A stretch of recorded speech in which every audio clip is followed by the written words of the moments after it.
Hi, Chris S. Riley here. Let's become an author. Guys, there are so many people in the world that find it very, very difficult to begin that path of becoming an author. Literally getting the pencil down to the paper and writing those first words can be a very, very, very challenging thing for a lot of people. And if that's yourself, then I think you're going to find this video very, very helpful. Okay, the first point is to avoid too much support from social media. Social media is really, really good. We can get a lot of information from social media, true and false. But sometimes when we go to social media, when we turn to social media to become an author, we can actually get some problems that occur. I've been writing a really big novel now for quite a while. And if I went to someone on social media and said, you know, guys, I want to write something like Harry Potter, you're going to get two sorts of people. You're going to get the people that are really, really excited about that idea. And then you're going to get the people who aren't that excited about their idea. They're going to say things to you like, okay, yeah, Harry Potter was great, but that's been done now. Can't you think of something else? Okay. What they sort of misunderstood is the fact that I said I'd like to write something like Harry Potter. I don't want to rewrite Harry Potter.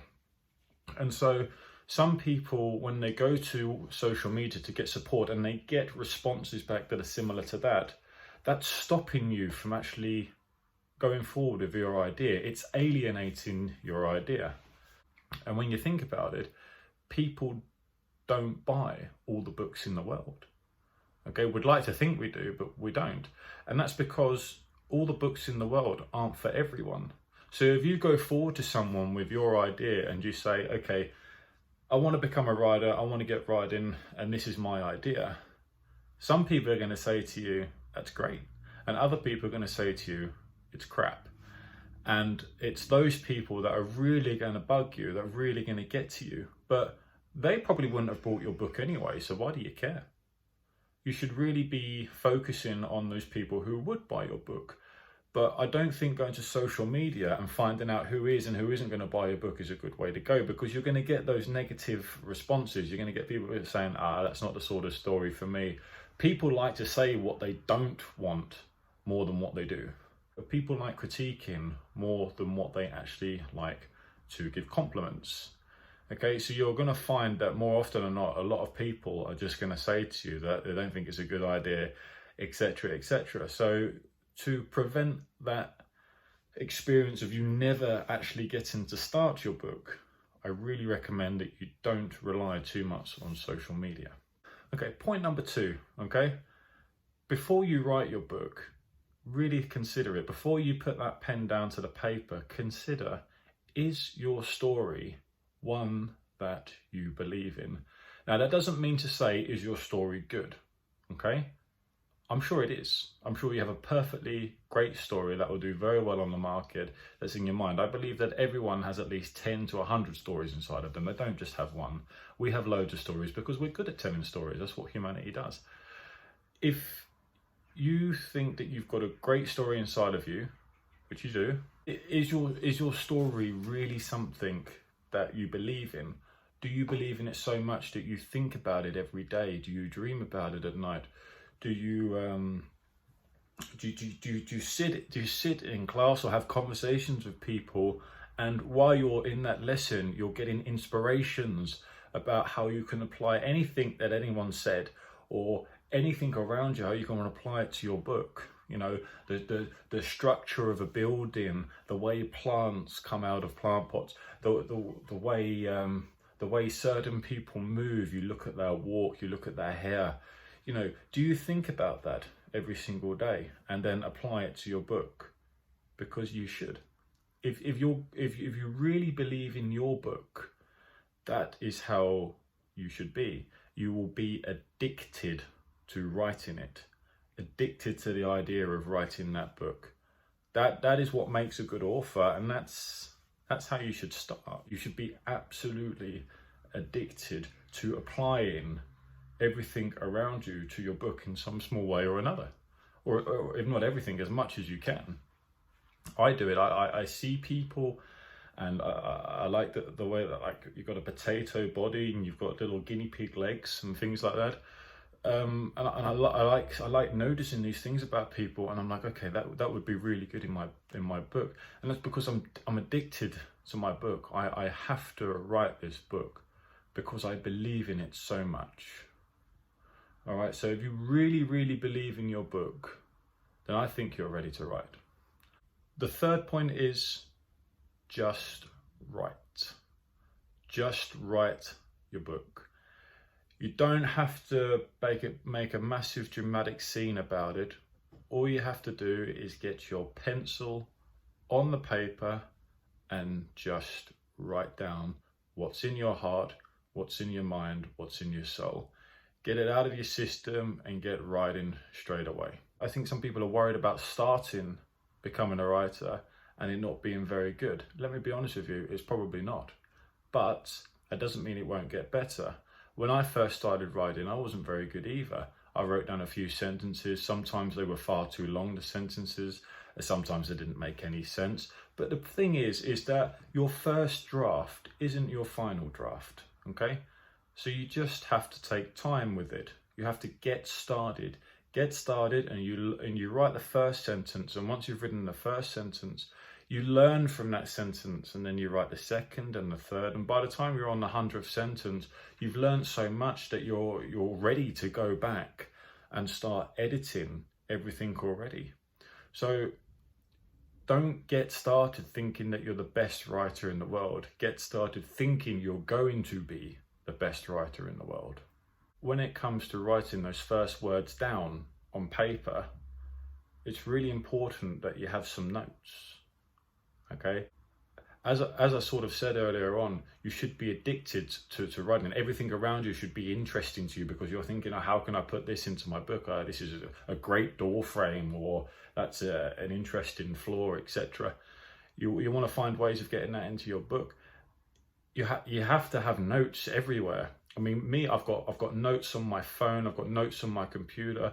I've got notes on the back of receipts. I've got notes on the back of magazines and little corners of newspapers, notes sticking out from my computer, underneath my bed pillow, everywhere. I've got notes everywhere because I'm addicted to it. And that's what you need to have. And it's because when we start writing, we stop at a certain point, and it's not really because of writer's block. It's we've just sort of run out of a little bit of gas, okay? A little bit of ammunition. And you see, I think that notes are our reserve ammunition. I think you have to have a lot of notes ready so that you can turn to them and use them to battle against that paper. I think notes are honestly one of the most important things that we can have. And before you start writing any story, you need to have a lot of notes. As soon as you get off of this video, you're probably going to turn to your computer and think, you know what, he's right. I just got to start writing. And then you'll start writing, you don't have any notes, and then you're going to stop. That's fine. That's fine. You just stop. Stop. And if you're addicted to the idea, if you love your idea that much that you just can't keep away from it, you will write down a lot of notes. And then you'll go back and keep writing, and then write down notes and keep writing, okay? Write down notes every day. Even if you don't write anything on your book, write down lots of notes, okay? It's so important. So if you want to become a good writer, get yourself a lot of notes down of your ideas and cherish them, because they are important. You won't believe how many times I've looked over my own notes and thought, did I write that? And that's the feeling that you should have. It feels so good to read something that you thought was somebody else's work, something that you thought was amazing, written by somebody else, and then you realise it was actually yourself who wrote it. It's such a motivational factor. Okay, another thing is that when it comes to just getting those words down, you know, you don't have to start from the beginning. Okay, I think it's quite fine if you wanted to start from the middle or the end.